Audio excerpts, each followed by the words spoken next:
सरवरा शाह करीमा दस्तगीरा अशरफा मदहू व नुसल्ली अला रसूलिहिल करीम अम्मा बाद फ़अऊज़ु बिल्लाहि मिनश शैतानिर रजीम बिस्मिल्लाहिर रहमानिर रहीम मुहम्मदुर रसूलुल्लाह सल्लल्लाहु अलैहि वसल्लम।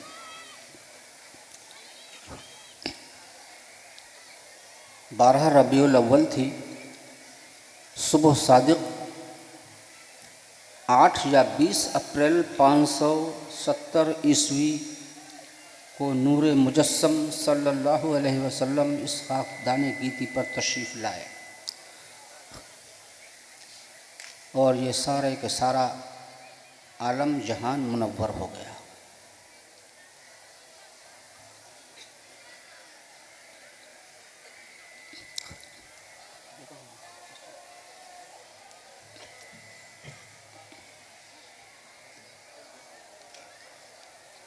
हज़रात, ये उर्स मीर मोहम्मद सुगरा या जो उर्फ़ आम में मशहूर हैं, हमारे बिलग्राम में मैंने कह दिया, सैयद मोहम्मद साहिबुद्दावत सुगरा वास्ती बिलग्रामी रहमतुल्लाह अलैह का उर्स पाक में आप लोगों ने शिरकत की।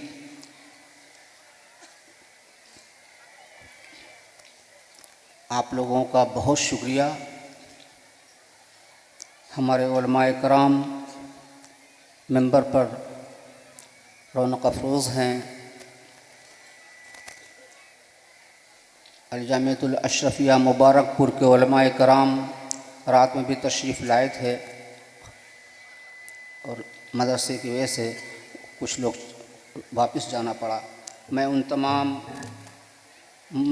उलमाए अशरफिया का, उलमाए कराम ज़िला कन्नौज का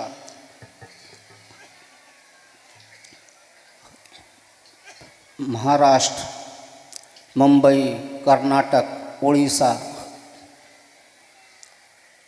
अपने यहाँ यूपी पे से तो ही हैं, बहरहाल तमाम उलमाए कराम का मैं इसमें शरीफ न ले पाऊँगा इस वक्त, क्योंकि मजबूरी है, वक्त नहीं है। मैं आप सबका दिल की गहराइयों से शुक्रिया अदा करता हूँ और मेरी बिसात क्या है जो मैं आपकी शायान शान कुछ कर सकूं। मैं तो कुछ कर ही नहीं सकता। आप तो इस खानक़ाह क़ादरिया चिश्तिया सुग़रविया बड़ी सरकार के हर फ़र्द के सर का ताज हैं और सर का ताज जो अहमियत रखता है आप सब जानते हैं। तो ये उलमाए कराम तो हमारे सर का ताज हैं। बहरहाल आप सबका दिल की गहराइयों से बहुत बहुत शुक्रिया कि आप तशरीफ़ लाए, आपने ज़हमत उठाई।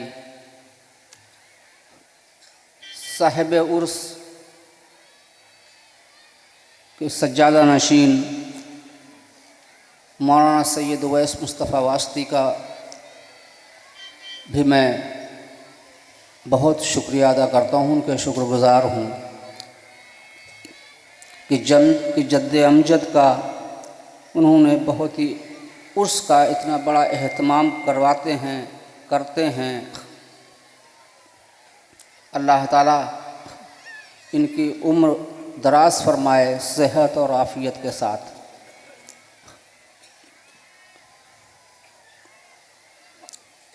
फैज़ान मियाँ हमारे छोटे भाई बहुत दौड़ भाग करते हैं और मैं बड़ा नसीब वाला हूँ कि मुझको अल्लाह ने इतने प्यारे भाई अता फरमाए।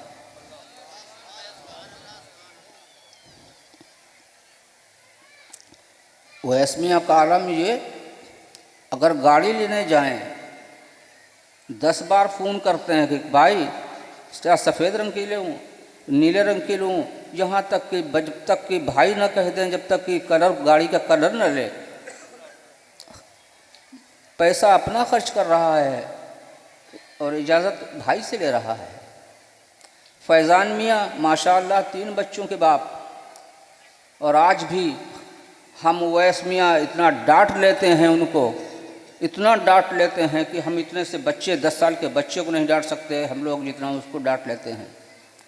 बहरहाल हमारे इसी सुरवी सादात का एक बहुत ही महकता फूल, जिसको दुनिया इस्लाम में जो मीर अब्दुल वाहिद बिलग्रामी रहमतुल्लाह अलैह के नाम से जाने और पहचाने जाते हैं, मशहूर होते हैं, उसी खानकाह वाहिदिया तैयबिया के साहिब सज्जादा सैयद सुहेल मियाँ साहब तशरीफ़ फरमा हैं। उनके बड़े मंझले भाई रिजवान मियाँ साहब तशरीफ़ फरमा हैं। मैं आप दोनों का और खानकाह तैयबिया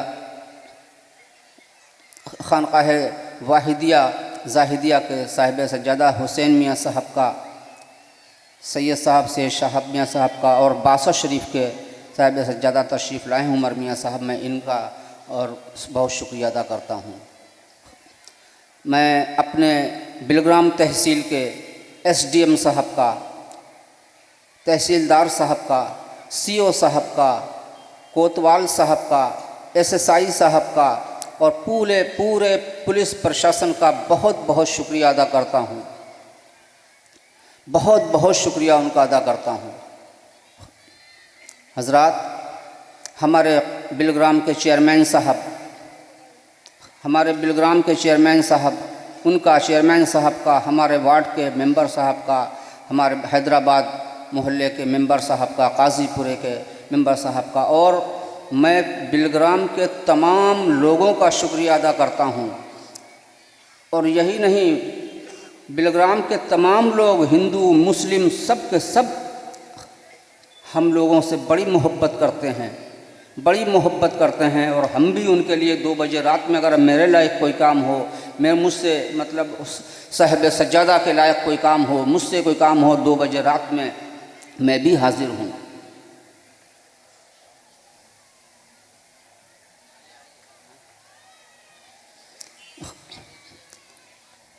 और मेरी निगाह नहीं पड़ी थी, मुझे माफ़ फरमाए। हुज़ूर ताजुश्शरिया अलैहि रहमा के दामाद, बड़े दामाद मंसूर मियाँ साहब क़िबला यहाँ तशरीफ़ फरमा हैं। ये थोड़ा शर्माते हैं, थोड़ा सा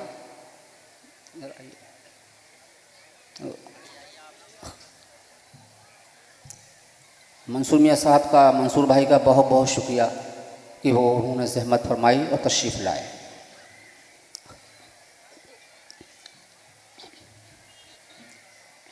ये मैं तकरीर तो न कर पाता हूँ, ना कुछ कोई ख़ास इल्म है, लेकिन बहरहाल यहाँ पर खड़ा हूँ। भाई साहिब सज्जादा उवैस मियाँ का हुक्म है, आज जिनका उर्स है ये रसूल करीम सल्लल्लाहु अलैहि वसल्लम की 21वीं पीढ़ी में है। मौलाए कायनात और सैयदा पाक की 20वीं पीढ़ी में हैं और सैयदुश्शुहदा सरकार इमाम अली मकाम की 19वीं पीढ़ी में आते हैं। कौन सैयदा पाक? वो सैयदा पाक एक बार उम्मत की माँ आयशा सिद्दीक़ा रज़ियल्लाहु अन्हा और सैयदा पाक दोनों माँ बेटी बैठी हुई थीं। गौर करिएगा क्या मर्तबा था। उम्मत की माँ आयशा सिद्दीक़ा रज़ियल्लाहु अन्हा और सैयदा पाक दोनों माँ बेटी बैठी हुई थीं, बात कर रही थीं। किसी बात पर सैयदा पाक ने फरमाया कि मैं नबी की बेटी हूँ। उस पर उम्मुल मोमिनीन ने फरमाया, फ़ातिमा अगर तुम नबी की बेटी हो तो मैं नबी की बीवी हूँ। जब ये सुना तो आप खामोश हो गईं। जब खामोश हुई तो उम्मुल मोमिनीन उठीं और उठ करके सैयदा पाक की पेशानी पर बोसा लिया और बोसा लेकर फरमाया, फ़ातिमा वो तो बात की बात थी, अफजल तुम हो, अफजल तुम हो। सैयदना बिलाल रज़ियल्लाहु ताला अन्हु एक सहाबी और थे, मेरे ज़हन में इस वक्त नाम नहीं उनका, लोग बैठे हुए थे, एक जगह तशरीफ़ फरमा थे, खरबूजे की फसल थी। सैयदना बिलाल रज़ियल्लाहु अन्हु ने फरमाया कि जाएं खरबूजे लेकर के आए। खरबूजा आया, एक जायका कड़वा होता है, एक खट्टा होता है, एक मीठा होता है। कड़वा अलग चीज़ है, खट्टा अलग चीज़ है। फरमाया खरबूजा लेकर के आए। खरबूजा आया, काटा गया, और जब सैयदना बिलाल रज़ियल्लाहु अन्हु ने मुंह में रखा तो वो कड़वा था। जैसे ही वो उसका जायका कड़वा मिला, आपने फ़ौरन खरबूजा मुंह से निकाला और उन सहाबी से फरमाया फ़ौरन जा कर के खरबूजे को वापस कर दीजिए, बहुत जल्दी से जाइए। उन्होंने खैर वो वापस करके आए। कहा आप इतनी जल्दी भी क्यों थे, आप इतनी जल्दबाजी क्यों कर रहे थे कि फ़ौरन जाइए फ़ौरन जाइए। सैयदना बिलाल रज़ियल्लाहु अन्हु फरमाते हैं कि मैंने अल्लाह के रसूल सल्लल्लाहु अलैहि वसल्लम से सुना था कि सरकार ने फरमाया था हर वो फल कड़वा होगा जो अली से बुग़्ज़ रखता होगा। हर वो फल कड़वा होगा जो अली से बुग़्ज़ रखता होगा। और उनके वो सैयदा पाक, वो मौलाए कायनात, उनके बेटे हसनैन करीमैन,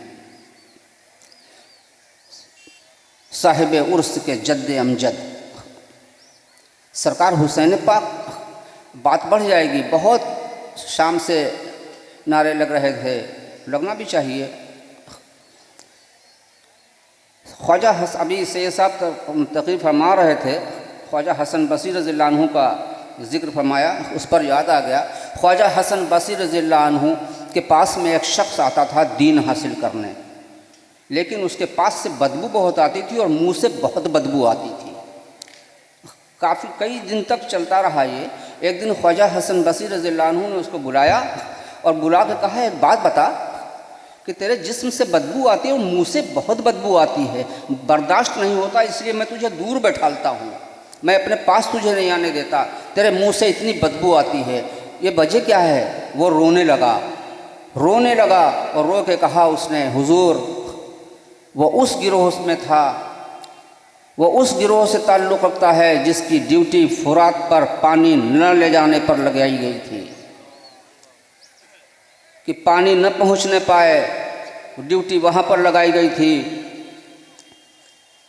मैं अभी थोड़े दिन के बाद जब वाक़या करबला हो गया, हुजूर मैंने देखा मुझे शिद्दत की प्यास लगी हुई है, ख्वाब देखा कि मैं बहुत बेचैन हूँ, बहुत परेशान हूँ, प्यास की वजह से तड़प रहा हूँ, और देखा रोज़े महशर है तो बहुत लोग परेशान हैं, मैं बहुत परेशान हूँ, मैं तड़पता प्यास की वजह से घूम रहा था कि कहीं पानी मिल जाए। एक जगह देखा कि पानी के कुछ आसार नज़र आए, उधर और आगे बढ़ा तो देखा हाँ यहाँ पानी है यहाँ। आगे बढ़ा तो वहाँ पर अल्लाह के महबूब सल्लल्लाहु अलैहि वसल्लम तशरीफ़ फरमा थे, जलवागर थे। मैं फ़ौरन लपक गया कि या रसूल अल्लाह, मैं बहुत प्यासा हूँ, सरकार मुझे पानी पिला दीजिए। वो शख्स कहता है ख्वाजा हसन बसरी रज़ियल्लाहु अन्हु से कि हुजूर जैसे ही मैंने पैगम्बर आज़म सल्लल्लाहु अलैहि वसल्लम की बारगाह में अरीज़ा पेश किया, एक सहाबी उठ के खड़े हुए बहुत नाराज़गी के आलम में और कहा सरकार पानी न दीजिएगा इसको, ये वो है जिसने आपके नवासे पर पानी बंद किया था। तो अल्लाह के महबूब ने फरमाया फिर इसे किरतास पिला दो, यानी मवाद और खून का बदबूदार का इसे पिला दो। का बस उठाया गया, मेरे मुंह में डाल दिया गया, बस वो उसका मुंह में डालना था, ये बदबू ताफ़ुन आ रही है, मैं भागता घूमता, लोग मेरे पास नहीं आते हैं। जैसे ही ख्वाजा हसन बसरी रज़ियल्लाहु अन्हु ने ये सुना, कहा उठ जल्दी यहाँ से भाग, ऐसा न हो तेरे अज़ाब के छींटे मुझ पर आ जाएं। ये हैं हुसैन पाक। सरकार मीर सुगरा रहमतुल्लाह अलैह के जद्द अमजद, और मीर सुगरा रहमतुल्लाह अलैह के ही जद्द अमजद नहीं हैं, हमारे मुजद्दिद आला हज़रत फ़ाज़िल बरेलवी रहमतुल्लाह अलैह जिनके दीवाने हैं सरकार गौसुल आज़म, उनके भी वो जद्द अमजद हैं। धूम मची है जिनकी हिंदुस्तान की सरज़मीन पर, ख्वाजा गरीब नवाज अजमेरी, उनके भी वो जद्द अमजद हैं। जहाँ से मिला है मीर सुगरा रहमतुल्लाह अलैह को, जहाँ की ग़ुलामी का पट्टा पड़ा है, सरकार कुतुबुल अक़ताब ख्वाजा कुतुबुद्दीन बख्तियार काकी, ऊशी, चिश्ती, बहिश्ती, दहलवी रज़ियल्लाहु ताला अन्हु, वो भी उनके भी वो जद्द अमजद हैं। अब आप इसी से अंदाज़ा लगा लीजिए कहाँ बच के जाओगे। कैसे बचा जाए। चारों तरफ से पकड़ है। बहरहाल इन तमाम बातों को अपनी निगाह में रखिए और बड़ों के का बाअदब बन के रहिए। बड़ों की बारगाह का बाअदब बनिए। और बात तो ये है, अगर बाअदब हैं, अल्लाह वालों की बारगाह के बाअदब हैं, सरकार गौसुल आज़म रज़ियल्लाहु ताला अन्हु, जिनका ये महीना भी चल रहा है, सरकार गौसे पाक रज़ियल्लाहु अन्हु की खानकाह के सामने गली से एक सामने मस्जिद थी। सरकार गौसे पाक वहाँ नमाज़ पढ़ने जाया करते थे। वहीं पर एक दुकान थी नानबाई की दुकान थी। उस नानबाई की दुकान कुछ इस अंदाज में थी कि उसकी पुश्त जब सरकार गौसे पाक जाते थे तो उधर पुश्त होती थी, और जब सरकार गौसे पाक रज़ियल्लाहु अन्हु जाते थे तो सलाम करने में सबकत फरमाते थे, जल्दी फरमाते थे, सलाम पहले करते थे, अस्सलाम वालेकुम। वो उठ के खड़ा हो जाता था, जवाब देता था। चलता रहा काफ़ी दिन, काफ़ी अरसा चलता रहा। एक दिन वो खड़ा हुआ था, बैठा नहीं था। गौसे पाक रज़ियल्लाहु अन्हु पहुँचे, तशरीफ़ ले जा रहे थे मस्जिद की तरफ, देखा वो खड़ा हुआ था तो गौसे पाक ने सलाम किया। उसने जवाब दिया, वालेकुम अस्सलाम या गौसुल आज़म। सरकार गौसे पाक चले गए मस्जिद नमाज़ पढ़ने के लिए। नमाज़ पढ़ के वापस आए, बुलाया कि यहाँ आओ। कहा तुमने ये कैसे कहा कि कभी तो तुमने कहा नहीं था, आज तुमने कैसे कह दिया कि वालेकुम अस्सलाम या गौसुल आज़म। वो मुस्कुराया, कहा सरकार जिस वक्त आपको मनसब गौसते कुबरा पर फाइज किया जा रहा था, मुझे इत्तला कर दी गई थी। और मालूम है क्यों? गौसे पाक रज़ियल्लाहु अन्हु के जो आते थे मिलने वाले, रात में बेवक्त आते थे, वो अपनी दुकान पर उनको ठहरा लिया करता था, बड़ी खातिर करता था, खुद ज़मीन पर लेटता था, उनको बिस्तर दिया करता था। अगर भूखे होते थे तो उनकी कोई उजरत नहीं, कोई कीमत नहीं लेता था। अल्लाह वालों के अगर गौसे पाक रज़ियल्लाहु ताला अन्हु की खादिम नहीं था, सिर्फ उनसे मोहब्बत करने वाला था, तब ये आलम था कि मनसब गौसते कुबरा पर फाइज फरमाया जा रहा है तो उसको इत्तला की जा रही है। अर्ज़ करता हुजूर मुझे इत्तला कर दी गई थी। ये है अल्लाह वालों की शान में कभी भी लबकुशाई न कीजिएगा, ऐसी वैसी अल्लाह महफूज फरमाए। बात तो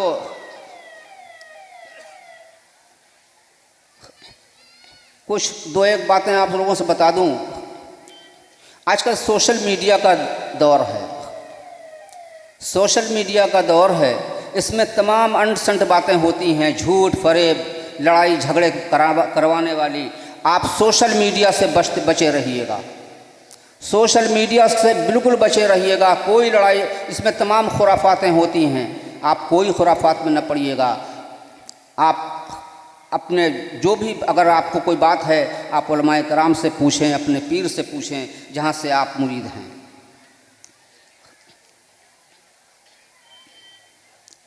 और एक हर वास्ती को एक पैगाम है, यहाँ से लेकर जाए। वैसी है, कुछ लोग, मैंने भी कहा था, कुछ लोग वैसी भी लिखते हैं, मतलब खानकाह है बड़ी सरकार से अगर वाबिस्ता है, वैसे तो सबके लिए है, लेकिन बहरहाल किसी की बात, जब आप फ़ोन करिए किसी को, उसकी बात को रिकॉर्ड मत कीजिए। ये गीबत है और चुगली में भी आता है, बहुत सख्त गुनाह है। अल्लाह के महबूब दानाए ग़ुयूब सल्लल्लाहु अलैहि वसल्लम ने अपने नवासे सय्यदना सरकार इमाम हसन मुश्तबा रज़ियल्लाहु अन्हु की तरफ देखा और देखकर तबस्सुम फरमाया कि मेरा ये बेटा हसन मुसलमानों के दो गिरोह में सुलह कराएगा। आज इस रिकॉर्डिंग के ज़रिए हमने बात की, और जब बात होती है तो अपनी आपस की गुफ्तगू अलग होती है, महफिल में बैठ के अलग होती है।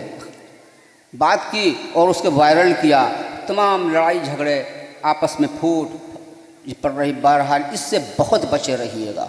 अगर किसी की बात आपको रिकॉर्ड करना है, आप उससे कह दीजिए कि मैं आपसे कुछ बात करना चाहता हूँ और मैं आपकी बात रिकॉर्ड कर रहा हूँ। इस तरीके से रिकॉर्ड न किया करिए। पूरे पूरे घर के घर ख़ानदान तबाह हो गए हैं इसी रिकॉर्डिंग के चक्कर में। और आजकल तमाम मुरीदों को एक और भी है कि अपने पीर को छोड़ो मत और दूजे पीर को छेड़ो मत। अपने पीर को छोड़ो मत और दूजे पीर को छेड़ो मत, इस पर कायम रहिएगा। आपका ठेका है इसलिए आपको बातें बता रहे हैं सही सही। ये ना समझिए मेरी तरफ से खाली, साहिब सज्जादा की तरफ से भी है सब।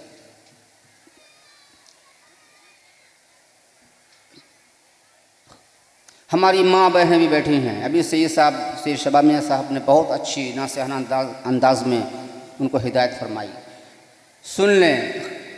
और माँ बहनें न तो सुने लेकिन आप सब लोग सुन लें। सरकार हसनैन करीमैन की वालदा माजदा सरकार सैयदा पाक और मौलाए कायनात घर में अपने मौजूद हैं। किसी बात पर सैयदा पाक का दिल रंजीदा हो गया और आपने फरमाया मैं अपने बाबा के घर जा रही हूँ। मैं अपने बाबा के घर यानी इमामुल अंबिया सल्लल्लाहु अलैहि वसल्लम के घर पर जा रही हूँ, अपने वालिद के घर पर। और ये कह करके आप चली। और एक बात और याद रखिए, अल्लाह उलमाए कराम से पूछिएगा। अल्लाह के महबूब अलैहिस्सलातु तस्लीम ने फरमाया मैं जितना आगे देखता हूँ उतना ही पीछे देखता हूँ। मैं जितना आगे देखता हूँ उतना ही पीछे देखता हूँ। इस बात को ध्यान रखिएगा। सुनिए, सैयदा पाक निकली, अपने बाबा की चौखट पर पहुँची, दरवाज़े पर पहुँची, दस्तक दी। अल्लाह के महबूब अलैहिस्सलाम ने अंदर से आवाज़ दी, कौन? बाहर से फरमाया फ़ातिमा। फिर पूछते हैं सरकार कौन फ़ातिमा? अर्ज़ करती हैं हसन की माँ। सरकार फरमाते हैं कौन हसन?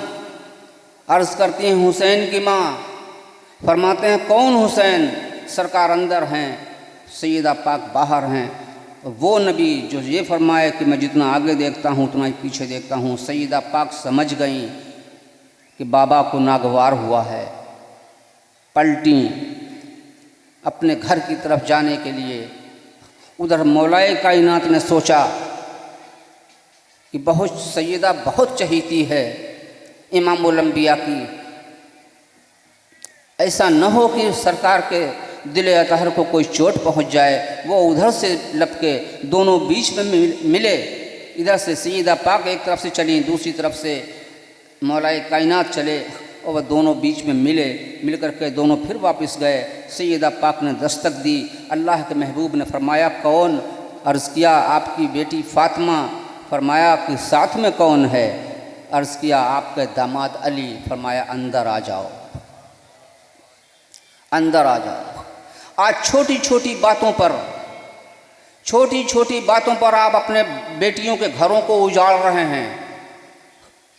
अपनी बेटियों के घरों को उजाड़ने से बचाइए। ये कोई मोहब्बत नहीं है, ये बिल्कुल मोहब्बत नहीं है कि बेटी के घर को छोटी बात पर उजाड़ दीजिए। तलाक, फला, लड़ाई झगड़ा, ये गिठा में बांध लीजिए, गिरा में बांध कर जाइए कि बेटी के ज़िंदगी को बर्बाद न होने दूंगा, उनकी ज़िंदगियों को बचा लीजिए। छोटी मोटी बात होती है, आप उनकी ज़रा सी बात के ऊपर तहलका न मचाइए। और आप बुलाइए, दामाद भी आपका ही बेटा होता है, आप उसको समझा दीजिए।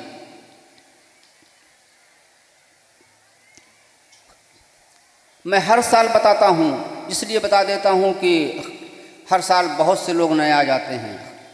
हमारे दादा, हमारे ख़ानदान के बुज़ुर्ग, बहुत मशहूर बुज़ुर्ग मीर ग़ुलाम अली आज़ाद वास्ती बिलग्रामी रहमतुल्लाह अलैह अपनी किताब में तहरीर फरमाते हैं कि अल्लाह के महबूब सल्लल्लाहु अलैहि वसल्लम जब मक्का मुअज़्ज़मा से मदीना मुनव्वरा हिज्रत करके गए, तब जब भी कोई जाया करता था मक्का मुअज़्ज़मा से, सरकार सबसे पहले अपने वतन का हाल पूछते थे, अपने वतन का हाल पूछते थे।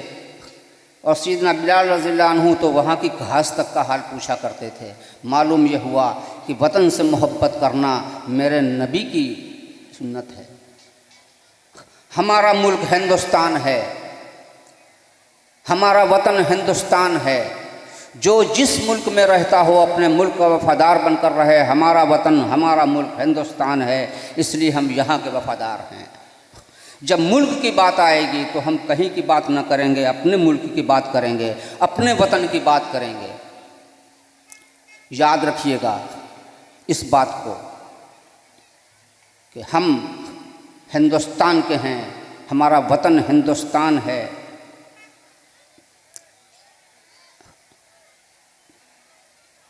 आगे मैंने एक साल बताया था कि जब ऊपर का कपड़ा पहनिए तो बटन नीचे से लगाइए, पूरी डिटेल में बताया था। नीचे का कपड़ा पहनिए तो बैठ के पहनिए, सुन्नत है। एक बताया था कि कंघा जब कीजिए तो दिल में ये सोच लीजिए कि मेरे नबी की सुन्नत है, तो आपको सवाब मिल जाएगा। अब जब घर से बाहर निकलिए अपनी रोज़ी कमाने के लिए तो सोच लीजिए कि अल्लाह के महबूब अलैहिस्सलाम का हुक्म है कि हलाल रोज़ी कमाओ। मैं जा रहा हूँ अब रोज़ी कमाने। दिन भर रोज़ी कमाते रहेंगे, काम करते रहेंगे, मेहनत करते रहेंगे, पैसा कमाते रहेंगे और सुन्नत में दाखिल रहेगा। तमाम बुराइयों से,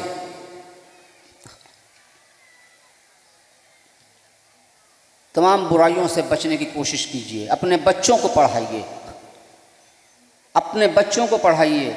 ये ज़रूरी नहीं है कि नौकरी के लिए नहीं पढ़ाया जाता, मिल जाए तो बहुत अच्छा है। लेकिन पढ़ा लिखा जब बच्चा पढ़ा होगा, अगर वो खेती भी करेगा तो ढंग से करेगा। वो देखेगा कौन सा फर्टिलाइज़र आया हुआ है, कौन सी खाद आई हुई है, उसको मालूम होगा। अगर वो दुकानदारी करेगा उसमें भी वो काम सही करेगा। बहरहाल बच्चों को पढ़ाइए। अगर आप गोश्त रोटी खाते हैं छोड़ दीजिए, दाल खाइए, दाल खाते हैं छोड़ दीजिए, चटनी खाइए, लेकिन बच्चों को पढ़ा दीजिए। बहुत अच्छी उनको तालीम दिलाइए। हो सके तो अपने आप को, अल्लाह ने अगर 4 बेटे दिए, 5 दिए, 3 दिए, तो बड़े बेटे को आलिम दीन बना दीजिए ताकि घर का माहौल अच्छा रहे। बड़ा बेटा मिस्र रेल के इंजन के होता है, छोटे उसके डिब्बे होते हैं, जिधर इंजन जाएगा उधर डिब्बे जाएंगे। तो बेटा अगर मसलक आला हज़रत वाला है तो फिर सब भाई इंशाअल्लाह वही रहेंगे। और आखिर में ये कह कर के अपनी बात ख़त्म करता हूँ कि मसलक आला हज़रत यही मसलक हक़ है, यही मसलक सच है। सख्ती से सही मसलक आला हज़रत पर कायम रहिए, किसी के भटकावे में ना आइएगा। सही मसलक आला हज़रत पर कायम रहिए। उवैस मियाँ ने एक बार कहा था कि यही मैदान था, इसी मैदान में एक जलसा हुआ था। उसमें कहा था कि अगर खुदा न खास्ता मेरा बेटा भी मसलक आला हज़रत से हट जाए तो ये न सोचिएगा कि उवैस मुस्तफ़ा का बेटा है, जूते की नोक पर मार दीजिएगा। इससे ज़्यादा कोई नहीं कह पाएगा। औलाद से ज़्यादा कोई प्यारा नहीं होता किसी को। तो और यही मौक़िफ़ हम सब का है, यही है कि मसलक आला हक़ पर सख्ती से कायम रहिए। ये मसलक हक़ है, मसलक सच है, यही सच्चा मसलक है। तमाम दुनिया भर की बातों में ना आइए, अच्छे काम करिए, अच्छे काम कीजिए, अच्छे बनिए। लड़ाई झगड़ा बिला वजह की बातें, इन सब से दूर रहिए। कमाई कीजिए, अपनी रोज़ी कमाइए और सुकून की ज़िंदगी गुजारिए। कोई परेशान हाल हो उसकी जो आप मदद कर सकते हो कर दें। अगर कुछ नहीं कर सकते, कोई परेशान है तो मीठे बोल के तो उसकी तसल्ली कर ही सकते हैं ना। इतना ही कर दीजिए कि उसकी तसल्ली कर दीजिए। कोई भूखा मिल जाए, दुनिया का कोई भी इंसान भूखा मिल जाए, आपसे कह दे कि मैं भूखा हूँ, आप खाना खिला दीजिए बग़ैर किसी भेदभाव के। आप पेट भर दीजिए उसका। बहरहाल अच्छे काम कीजिए और रसूल पाक सल्लल्लाहु अलैहि वसल्लम की बातों को उलमाए कराम से पूछिए, सुनिए और उस पर अमल करिए। अल्लाह ताला हमको आप सबको अमल करने की तौफीक अता फरमाए। व आखिर दावाना।